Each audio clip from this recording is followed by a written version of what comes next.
மோடி பிரதமரானதும் 10 ஆண்டுகளாக என்ன செஞ்சாரு? மாநிலங்களே இல்லாமல் ஆக்க நினைக்கிறார்.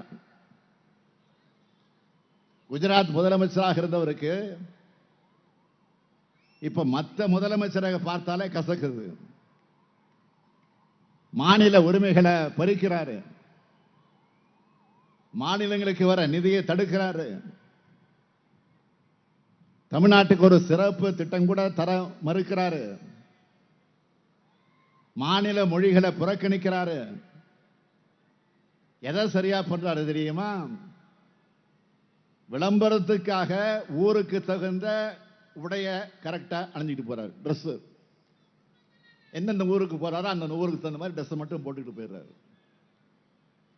ஆனா அந்த ஊரையும் ஊர் மக்களையும் அவங்க மொழியையும் பண்பாட்டையும் மதிக்கிறாரா?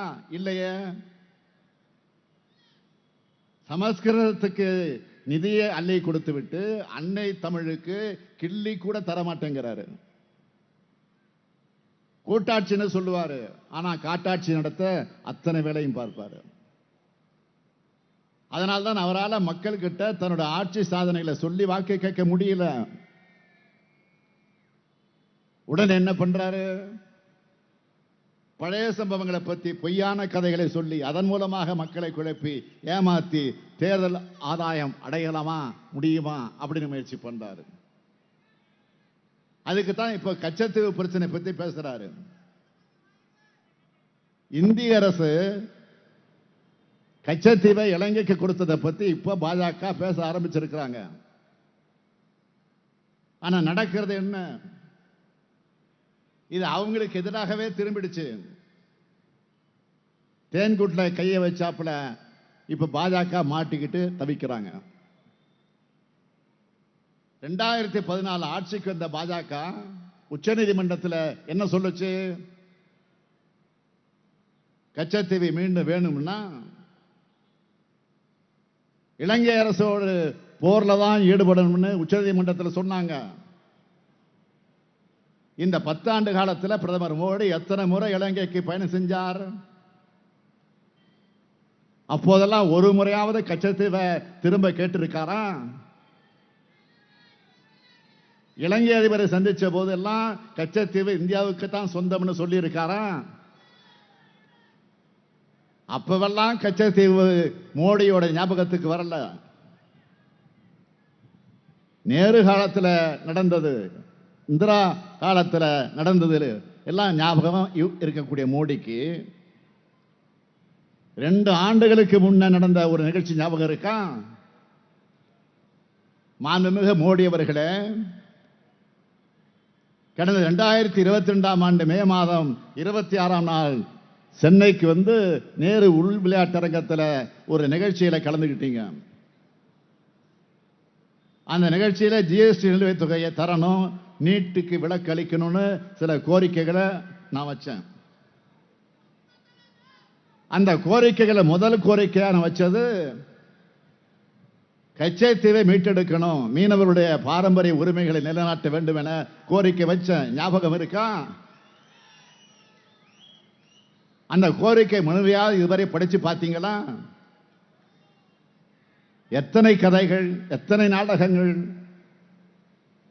நாம கேட்க விரும்புவது, முதல்ல ஆர்டிஐ விண்ணப்பம் போட்ட 4 வேலை நாட்கள்ல எவ்வளவு முக்கியத்துவம் வாய்ந்த விவகாரம் பற்றி எப்படி தகவல் வருது? 2வது, இப்ப வெளியுறவுத்துறை அமைச்சராக இருக்கக்கூடிய திரு ஜெய்சங்கர் அவர்கள் 2015 வெளியுறவுத்துறை அமைச்சர் செயலாளராக இருந்தப்போ கொடுத்த தகவல்ல கச்சத்தீவு இந்தியாவோட பகுதியா எப்பவுமே இருந்ததில்லைன்னு தகவல் கொடுத்தாரு. இப்போ தேர்தல் வருதுன்னு தங்கள் விருப்பத்துக்கு ஏற்ற மாதிரி தகவலை மாற்றி கொடுக்கிறாரு. இந்த அந்தர்பல்டி ஏன்? 3வது, கடந்த பல ஆண்டுகளா கச்சத்தீவு பற்றி நாடாளுமன்றத்தில் கேள்வி எழுப்பினப்பெல்லாம் அதுக்கு உரிய பதில் சொல்லல. எத்தனையோ பேர் ஆர்டிஐ விண்ணப்பம் போட்டப்பவும் தெளிவான தகவலை கொடுக்கல. உச்சநீதிமன்ற விசாரணை இருக்குன்னு பதில் சொல்லாம இருந்த பாஜக அரசு ஆர்டிஐ மூலம் எப்படி தவறான தகவல் தந்தாங்க?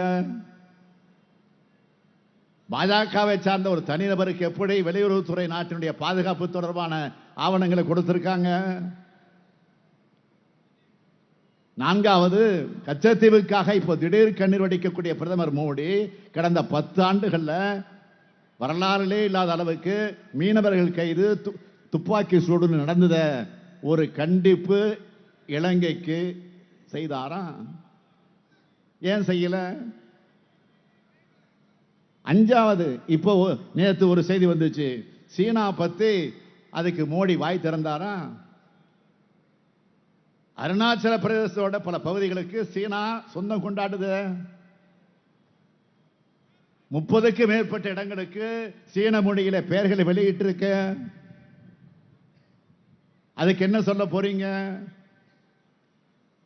இலங்கையை கண்டிக்கவும் துணிச்சல் இல்ல, சீனாவை எதிர்க்கவும் துணிச்சல் இல்ல. இந்த லட்சணத்தில் நீங்க கச்சத்தீவை பத்தி பேசலாமா? பிரதமர் மோடி அவர்களே, நீங்கள் போடுகிற நாடகமெல்லாம் இன்னும் கொஞ்ச நாட்களுக்குள் தான் என்பதை எச்சரிக்கையாக உங்களுக்கு சொல்ல விரும்புகிறேன்.